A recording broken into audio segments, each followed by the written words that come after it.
Greetings, science fiction, thriller, mystery fans. I'm Doug. I wrote this book under the pen name R.G. Taark. Today we're going to be reading The Guardsman, Book 1, Honor of the Fallen. This is Episode 8, Chapters 20 through 22. Please do all that like, subscribe, and commenting thing. Great to hear from you. If you like the book, there should be a description down in the bottom that includes the link to the book. If you'd like to pick up your own copy, it'd be great. Appreciate it. Now, please sit back, relax, and enjoy. The Guardsman, Book 1, Honor of the Fallen, Episode 8, Chapters 20 through 22. Chapter 20. John Smith stepped back into the shadows of the transit station several blocks away and slightly above the corporate citadel's public landing square. The shunned man waited patiently, looking at the slight diagonal across the massive open-air plaza and airway to the ceremonial gate, and was extremely careful to remain just outside of scan range. The day began drifting to evening. The massive towers began throwing their shadows over each other. John Smith disappeared from Persephone's view far too soon after he paid for the air car to take her to the public landing at the palace. She never realized how much people feared the legendary place. They went through 3 cars before finding the 4th driver, who was desperate, crazy, or hungry enough for the 3-block fare to the Forbidden Citadel. She was less than 2 kilometers away and could be seen clearly from the upper level of the transit point. As she approached home, she rolled her eyes at the ever-present media hawks that circled slowly just outside the kill zone and jock-eyed for views of the patiently waiting guards. There was probably some channel that aired all the wasted footage of nothing happening all day and night, but she had never bothered finding it. She lived in the palace after all. That would be like watching your own apartment on video while you sat in your apartment watching yourself on video. The absurdity of it made her smile. Samson had admonished her to keep her hood up, but she was feeling daring. He should have guessed she was up to something when she wanted to fly to the main public open-air platform. As they neared the gates, she let her hood slip and shook out her hair. Persephone checked her small carry bag to make sure it was closed and presentable. As she neared the gate, she reached into her shoe and under the insole pulled one of her 2 holdout coins. She rolled the gold 10,000 credit coin back and forth over her knuckles. She smiled at the inane gesture she had picked up from Samson. She rolled her eyes while she smiled to herself and closed her hand over the coin. The vehicle slid the last few meters to the public landing square. The last meters were covered extremely cautiously. No driver in their right mind got close to the Citadel gates at speed. It only had to happen a few times a year, but with all the cameras around the spectacular events were broadcast on every news circuit. The Citadel's automated defenses had routinely incinerated some idiot or pack of idiots. Once or twice a year since she was 8, the air car touched ever so gently on the massive parking and receiving area. Persephone smiled to herself as she wondered if the driver was scared of breaking something if he did not use overwhelming caution with every move. Persephone reached over the divider and gently tapped the nervous driver's shoulder. "Thank you for the smooth ride." When he saw the face and gold coin, he almost panicked and accelerated away, but she gently reminded him she should get out before he lifted from his landing site, while she firmly pressed the coin into his hand. Persephone made no effort to hide her face. She was in a devilish mood and wanted to see how close she could get before the crowd of newswise saw and mobbed her. No one person actually noticed her. They were all facing the wrong way. It was actually facial recognition software in a floating camera that alerted a news director, followed by a manager, who called the on-site reporter, who turned to look. His attention drew the rest of the reporters like a school of piranhas to a wounded swimmer. It took the black and gold home guard troops only slightly longer to separate the eager crowd from Persephone, as she continued answering questions and delighting the crowd with her wit, charm, and mysterious appearance outside the security perimeter. The Home Guard troops were notified and moving before the reporters were, but had a longer distance to travel before they could reach her. The cordon of elite Home Guard troops, in pristine armor, with live rounds, whisked her through the gates, which immediately closed and locked. The instant the gate closed it generated a lethal field that glowed angry red, while it combusted oxygen into the stink of ozone. That was followed immediately by a new black polarized field over the slats in the gate. It was a type of field that no one had seen before. That single act would generate more gossip than it could possibly prevent, but someone inside was not thinking of that. At the moment, Persephone thought it was insanely funny because she could hear the confused mutters and cries, which in turn caused her to look back. She realized the extent of the public relations flop that had just happened with her return. Persephone considered turning on the news when she was finally done receiving whatever torture waited for her, just to see what people would say about that new surprise visual barrier field was the only way she could describe the new security device. Persephone chuckled to herself, all the way across the expansive manicured real grass lawn, then the whole way to the study, where her furious father and her 2 personal guardsmen waited for her. Philip Kroinos maintained a squad of 8 guardsmen, with or adjacent to him at all times. 10 guardsmen and the Kroinos corporate hegemony's emperor occupied the sprawling sunlit room. They all studiously ignored her while the emperor finished the hard copy report he was scanning on the corner of his desk while he stood waiting for her. This room was the seat of all power in their corner of the corporate galaxy, and an impatient daughter waited for her scolding. Persephone found that almost as funny as the scandal the visual barrier was undoubtedly causing. Philip Kroinos pointed at a spot on the floor only a few feet away from him and snapped, "Daughter, come here," ordering her to the corner of the desk where he read his antiquated paper report. The Home Guard squad melted away as she stepped forward, and they evaporated from the room entirely before she stopped. Her father was deep into an intelligence and troop movements report from the looks of it as she approached. She was too amused to resist or start a fight from across the room. Her shirked guardsmen followed her grimly and watched her like hawks. He flipped a page, and then back as he compared some discrepancy or issue that had caught his attention. For later review, Persephone Apollonia Kroinos, how did you get out? Persephone did not bother hiding the fact and told him, "I jumped out the window." As calmly as her father asked, he was probably furious and had spent most of her absence ripping his citadel apart, followed by a detailed vivisection of her guardsmen. He probably had security data from every video within a viewing radius on the citadel. If that did not give him what he wanted, he would have retasked the weather and security coordination satellites to capture their information. Her mountain man of a father asked, "Why?" Her matter-of-fact delivery irritated her father out of his half-listening, "I wanted to go out." His eyes snapped up to hers and locked her in place. He demanded, "And where did you go once you were out?" Persephone was so close could see the vein in his temple throb as his face flushed slightly.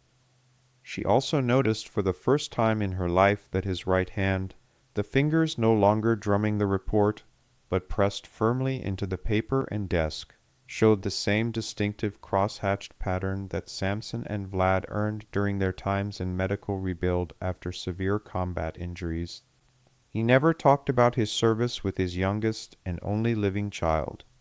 Persephone almost cracked and broke down when she realized just what she must have done to her father during the last 48 hours. She exhaled and resigned herself to the full truth. "I met friends." Philip bit his lip painfully as he ground his teeth and drummed his fingers on the forgotten report. "And the maid, whose uniform you wore. What was her role in your departure?" Persephone thought, coldly calculating, "So, You did track me down and watch me leave on video. Persephone sighed and rolled her eyes. None. I stole the uniform a few weeks ago and brought it back with me today to return to her. He demanded, You have been planning this a while then, Persephone. How long? Persephone felt a flash of anger and the irrational desire to protect her secret. She spoke before she thought. If I tell you that you will be able to catch me next time? He roared, Girl, you wasted the Empire's intelligence resources with this little escapade. I had to retask dozens of counterintelligence and imaging sections to search for you. Never mind what you did to your mother when you turned up missing from your own rooms, where you should have been sleeping the night you left. She admitted, I'm sorry. I didn't think about it like that. 5 months. Philip's eyes narrowed in suspicion. I have been gathering parts and components for 5 months to make the anti-grav harness. The uniform was easy. I passed through the women's locker room with my own workout bag every day, and I just took it. I tucked it under the loose-fitting shirt I wore that day when I passed the locker.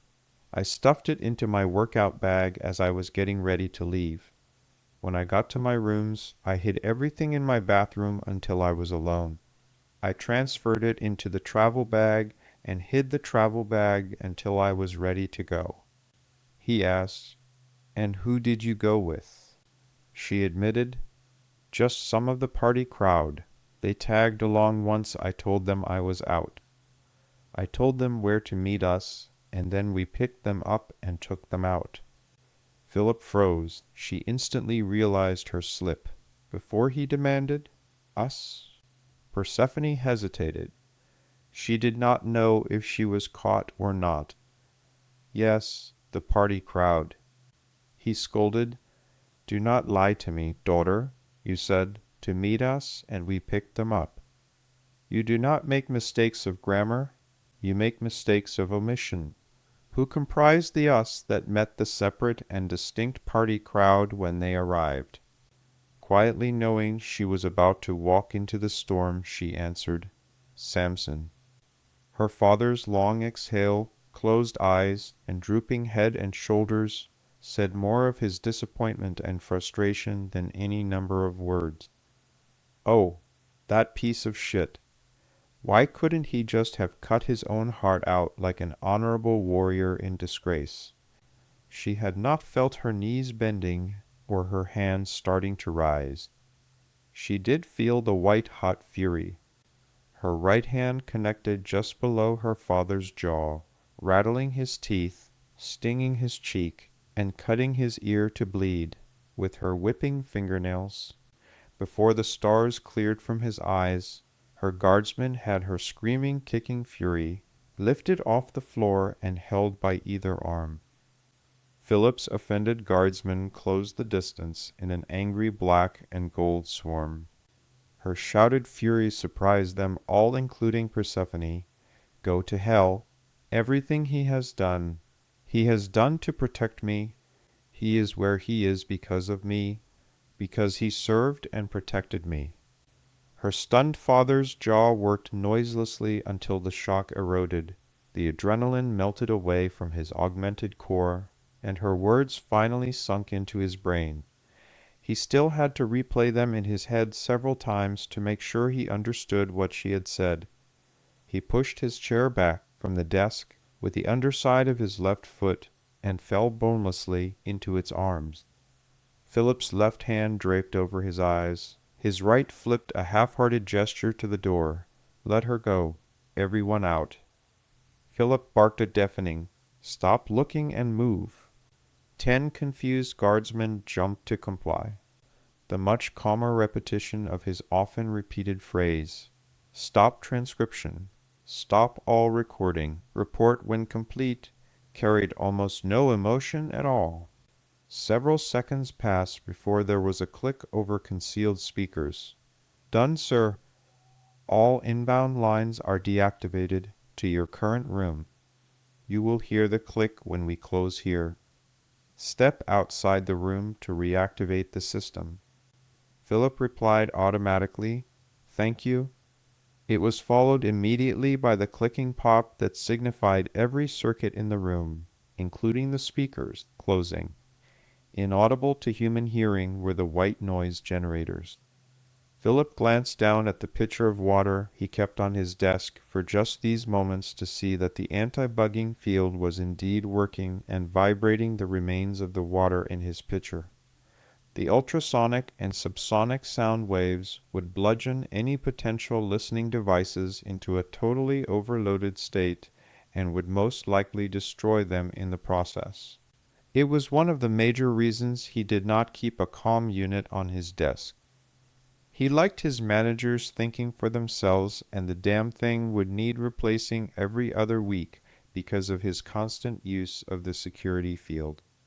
The door closed behind the last of the guardsmen, and Persephone moaned her apologetic, "I'm sorry, Daddy. I should not have done that."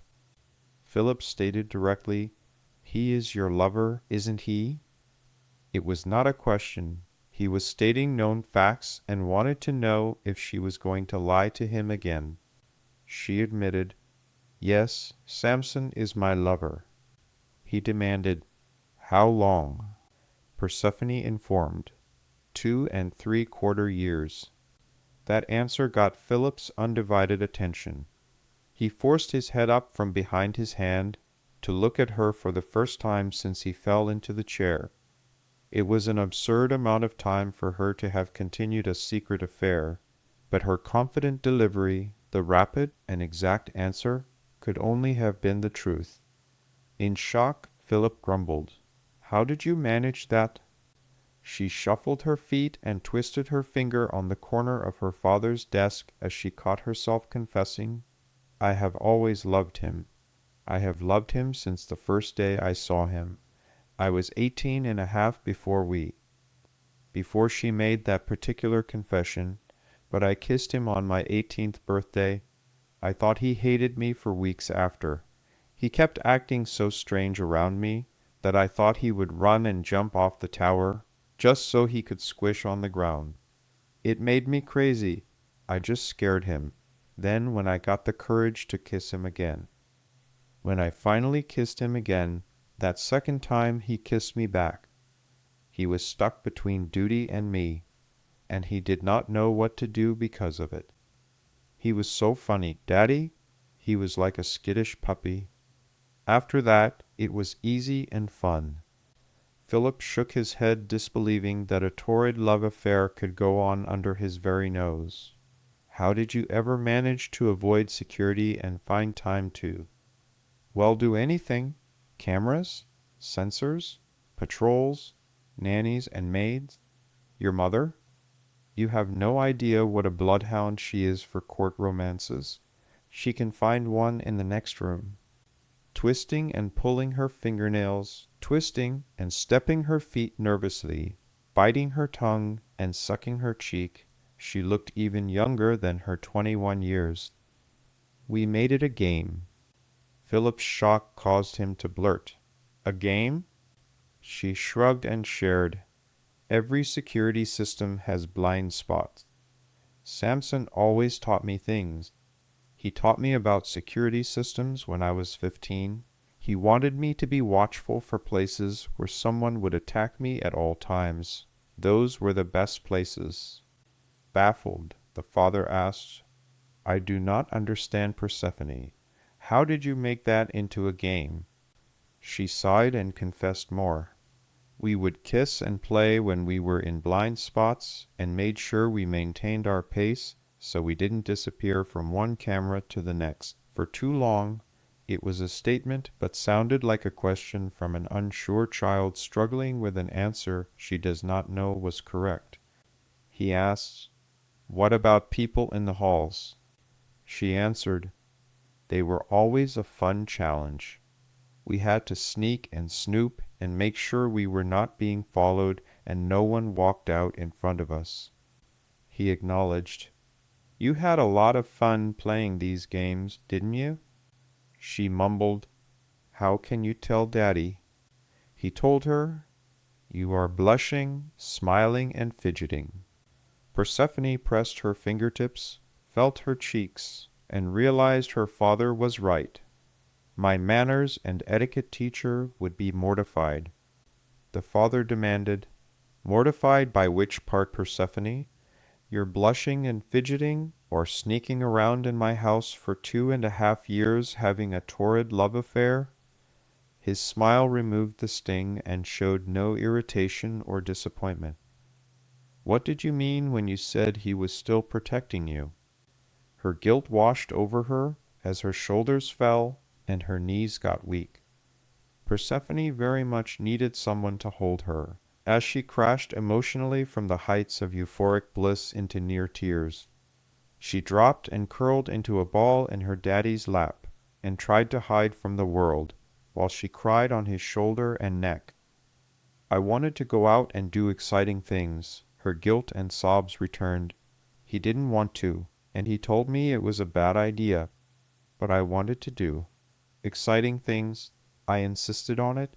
I was so dead set on doing exciting things. We took my stupid assistant with us. His memory jogged. He asked, "The one you sent to the kitchens?" Angry again, she snapped, "Yes, that idiot. Angela, I thought she was my friend. Stupid me. We were out playing one of my silly games, and I wanted to make love in a closed furniture store on the beds they were selling." Philip was mortified by what the crown princess of the star-spanning Kronos Empire was telling him. He was too shocked to say anything as she kept crying and babbling. He did not have the heart to stop her confession. I was ready, but he was slow, getting undressed, and that stupid girl was supposed to keep watch. She was supposed to tell us if anyone was coming. We defused the security system and hacked the cameras so there were no recordings. That stupid girl was not paying attention, and when the swarm of news crews came around the corner, she ran back to where we were. She was the one they saw. Of course, she didn't want to get in trouble. She scooped up all our clothes and ran. Instead of giving them to us, she just ran. Samson sent me after her. I tried to argue, but he sent me, and I didn't stay. The cameras were there before the police. Someone told them where we were, and then called the police for the break-in after the news cameras arrived. All he said to me was, "They are here to destroy you. Run now, while you can. I will be fine." She snapped. Well, he was not. Poor, wonderful Samson was arrested and dragged in front of you. He could not tell you what he did or why. If he did in your open court hearing, he would have given me up. For the whore I am, I would have been destroyed anyway. He would have been disgraced for nothing, and you would have gone down with us. All because stupid me. She wiped her eyes and calmed slightly.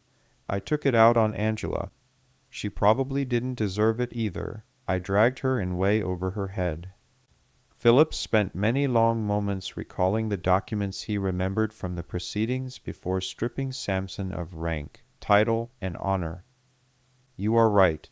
I don't remember a single mention of alarm or police alerts before the anonymous law enforcement tip that happened to be 10 minutes after the news media was alerted and on the way to the scene.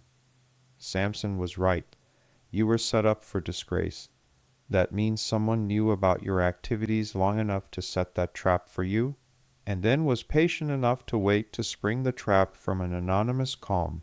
You would be so dishonored that you would need to be removed from the line of succession. You could not even hold a backwater military garrison command after something like that. If law enforcement made it to the scene first, we could have dealt with it.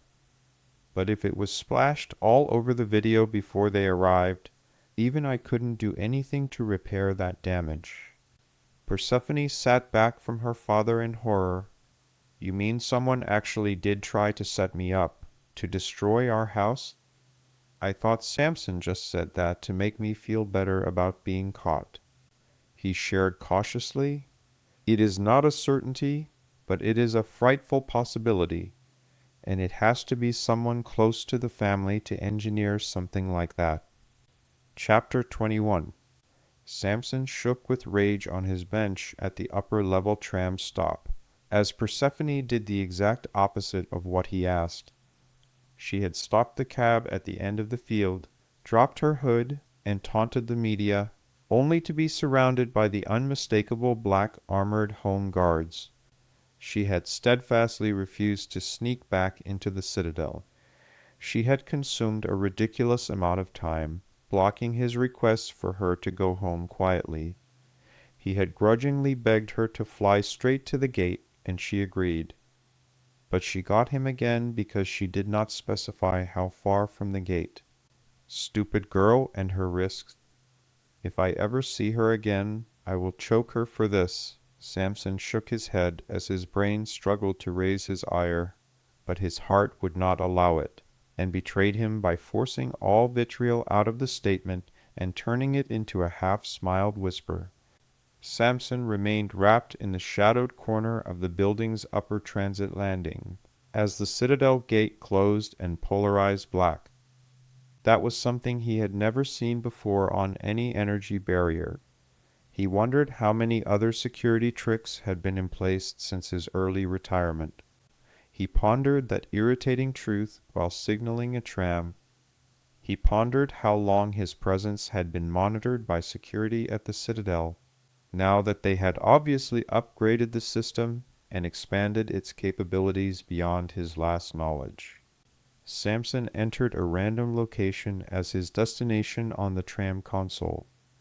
He needed to divert his route and make several incognito switches to break contact with Citadel security. He needed to drop to ground level close to Vlad's. He had a bottle of good brandy to pick up from Vlad and some time to kill before work tomorrow morning. The longer evasion route, additional travel time, and visit would keep him out long enough that it would be very late before he returned to his apartment anyway. Chapter 22. Persephone played the sympathy card. Daddy, what do you mean it has to be someone close to the family? How can that be? We screen and monitor everyone. He asked, how did you sneak out? You found holes in the security and were patient enough to exploit them. Baby, you have lost 4 siblings and 2 cousins. Of those 6, they all died in blatant assassinations or military catastrophes, plus an aunt to assassination when she was your age, and another aunt and her whole family to an anonymous but massive world-killing attack. I do not need to remind you that only you, your uncle, and your married but fruitless cousin are all that remains of the lineage after your mother and myself. The brutal truth of his words began to sink in with the same effect as the brutally efficient smelting plant safety regulations conversation she had only hours before with Samson. What are you saying, Daddy? She knew on an intellectual level, but could not find it in herself to reconcile the truth with her emotions. He told her the painful truth. I am saying that someone in this family or household or one of the other major houses closely allied with us, may have been systematically decimating our line over almost 40 years. In the same way you waited to put together your window stunt, this person or people could have been planning and acting for decades. Everyone they kill, discredit, or otherwise remove places them one step closer to this chair. Persephone's lips and brow pinched as she thought hard. So, we are looking for someone or a group that stands to gain substantially from your removal. They needed the power and longevity to act over those years, and during all that time they needed the capability of organizing a multi-decade campaign. He followed with, unfortunately, it is not that simple. Over that long, one, several, or all of those could have been singular events, so each must be re-examined and re-investigated as a separate incident. The problem is that if the person is as close as I have to fear, assuming the worst, that they are within the family in our house, with a great house or coalition of subordinate houses, After so many years, they would have fingers in our security apparatus. That would let them know of any reopened investigations that could cause them to either act out violently or cut ties in such a way that we would never be able to connect the dots to a single point of origin or all the individuals responsible. She suggested it could be another empire trying to undercut us. The CEO ordered, "Bring that chair over. This is an adult conversation. You need to get out of my lap. You are not 3 anymore." Persephone hugged her father, and while she was dragging the chair over from the wall, he continued talking. "I do not want a word of this to anyone, but Tomes and I have been watching these things for a while, and had this same discussion not more than a month ago. While we agreed it could be masterminded and funded by an external power, it still needs local operators of power. They would still need local people who are willing to place themselves in the line of fire for personal gain of great magnitude. Anyone smart enough to know or do any of that would also know that they would be a puppet at best, exterminated for expedience by a foreign intelligence service sleeper agent in their own households at worst. There is a reason that there is not much inter-corporate dynastic assassination. The takeover requires substantial ownership in the target corporation. It also requires consent from shareholders, managers, and employees. That is why the loyalty of all those stakeholders is so important to a dynasty. It helps keep our heads on our shoulders, literally. Persephone spoke with overly formal and unnecessarily specific titles. I need to talk to you about that owner Kroinos when we are done worrying about keeping our heads attached. Philip played her game. Understood, heiress, but in a minute. I need to know some things first.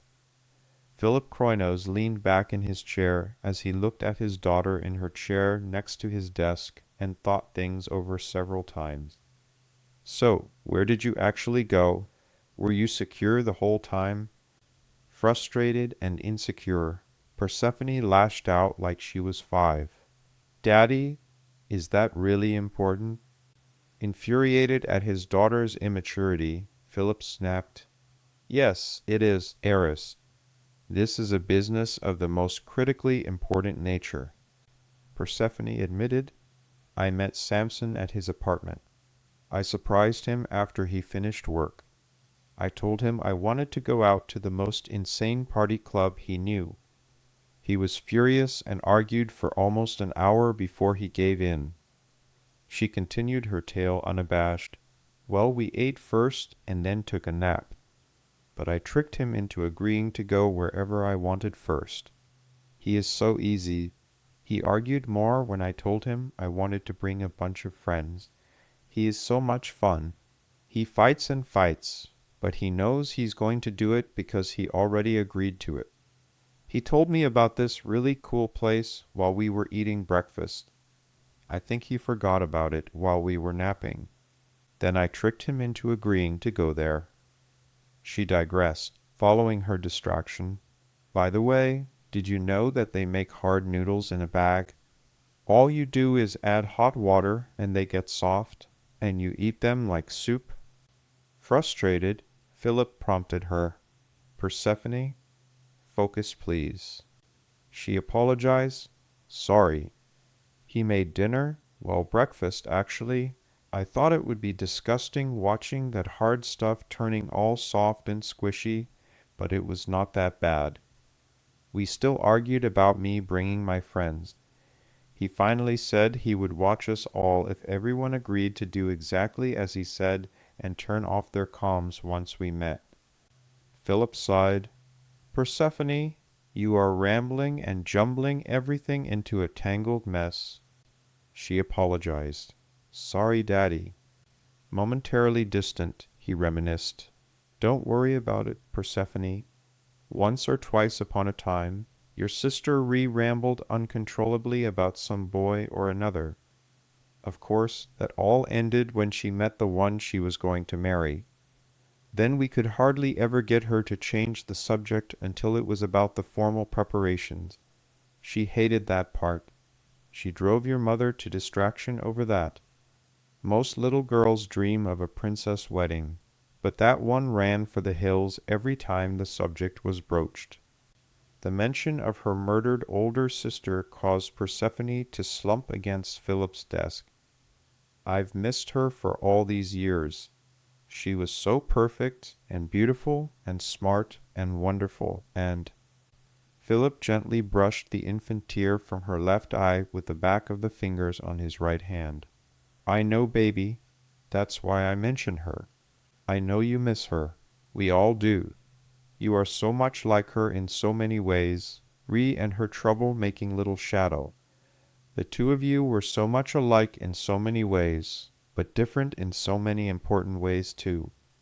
I dare say that the two of you would have been best friends today, had things worked out differently, but you definitely both gush like lovesick schoolgirls. He playfully flicked his daughter's nose, which returned a sad smile to her face. She accepted. Thank you, Daddy. He offered, You're welcome, baby. I'm sorry I interrupted, but please try and stay on track, so this old man can follow what you're talking about. I'm sure your mother could follow you, but I cannot keep up with you. Persephone smiled with a sigh before she began again. We walked forever, met my guests at a building several blocks away, on a lower terminal. We went down and walked a bunch of different corridors and used lots of glide paths. I do not think any of us knew where we were, by the time Samson even started working us down.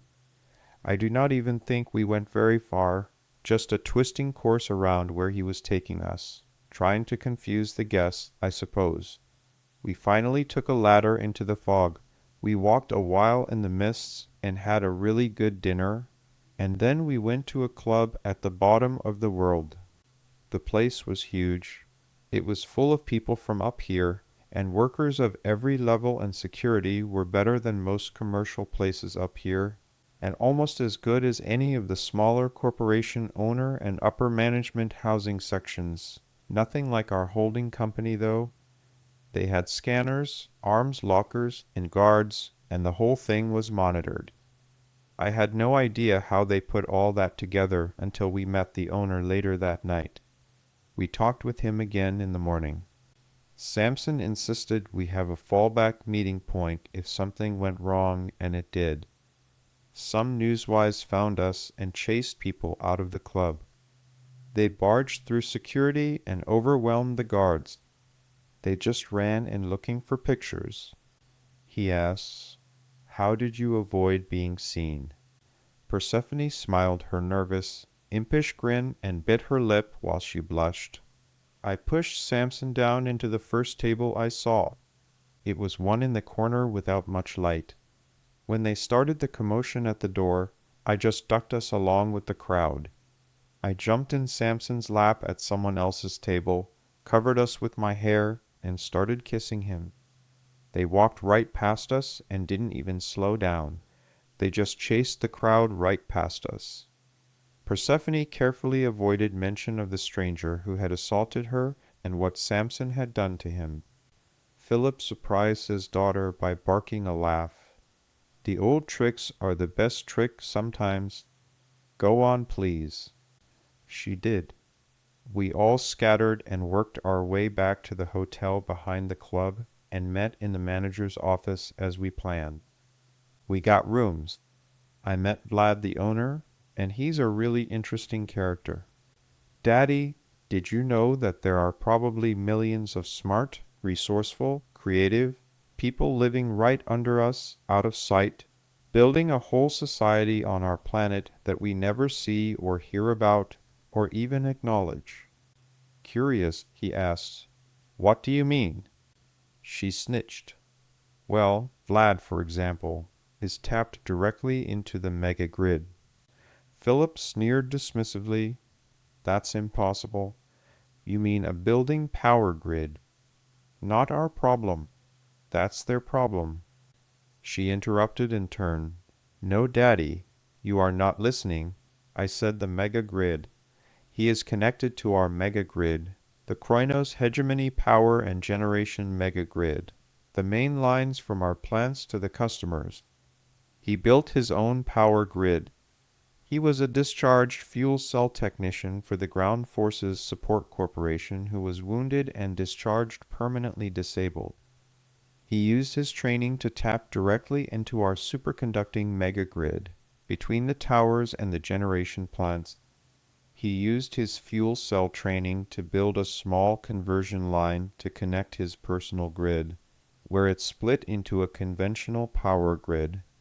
Under almost every tower there are dozens of buildings, from small restaurants to clubs and hotel complexes like Vlad's. There are even whole apartment blocks and tenements plugged directly into our grid. They have all the water, power, fuel, and data they want, and it is cleaner than Samson's apartment water. Dumbfounded and extremely curious, Philip asked directly, "Really?" She shared, "Samson told me I should compare our employment and schooling statistics to tower resident statistics, and then look at power output versus what arrives at the towers, and from that I could estimate the size of the missed population. I have not had a chance to do it just yet, but he says we lose almost 10% of everything we produce from origin to receiving station." Philip agreed blithely. "That is true. It is actually about 9.4%.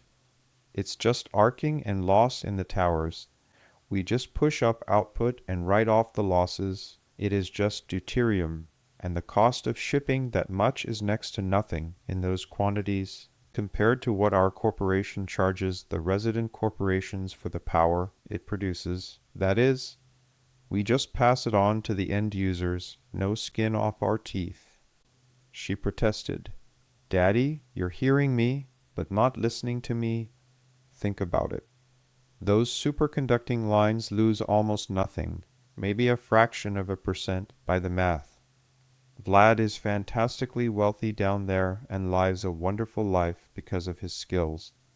We have tens of billions of people we account for, house, employ, and use in industry, and we lose 10% of everything we produce from a system that mathematically transmits over 99% of all power. It works on our starships. How not on the ground? How is that?"